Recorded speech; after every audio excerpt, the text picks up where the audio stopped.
Friends గిఫ్ట్లు తెస్తుంటే భలే ఉంటుంది కదండి. ఎలాగైనా ఎక్కడికన్నా వాళ్ళు ట్రిప్పులకి వెళ్ళినప్పుడు మన కోసం కేటాయించే టైము కొనుక్కురావడం ఇంకా ఆనందం అనిపిస్తుంది.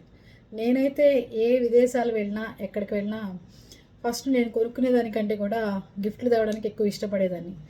అందరికి పనిచేసిన తర్వాత అబ్బా నేనేంటి ఏం కొనుక్కోలేదు, ఏం కొనుక్కుంటే బాగుండేదే అనిపించేది. కానీ ఇచ్చేసి పని చేయడంలో ఉండే ఆనందం మనం మనకి ఓన్గా కొనుక్కుంటే మాత్రం రాదండి. అది మాత్రం నాకు బాగా అలవాటు. నా ఫ్రెండ్ కూడా ఇవాళ మంగళవారం కదా, ఏం గిఫ్ట్ తెచ్చింది తెలుసా? రాముల వారు. అసలు డోర్ ఓపెన్ చేస్తే మంచి సువాసనతో ఒక పాజిటివ్ ఎనర్జీ అనమాట. రాముల వారు, సీతాదేవి.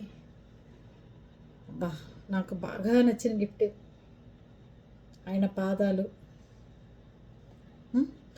మనకి మంగళవారం పూట మన ఇంటికి ఆంజనేయ స్వామి వస్తే ఉంటుందండి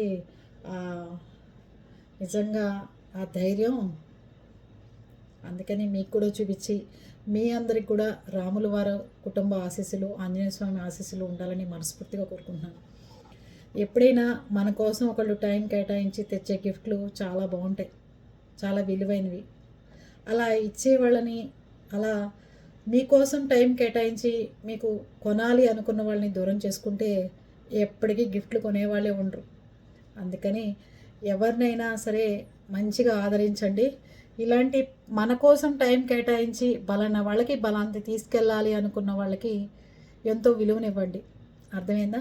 నచ్చిందా మీకు కూడా? రాముల వారి ఆశీస్సులు ఎప్పుడు మీ అందరి కుటుంబాల్లో ఉండాలని మనస్ఫూర్తిగా కోరుకుంటున్నాను. నచ్చితే కామెంట్ చేసేయండి.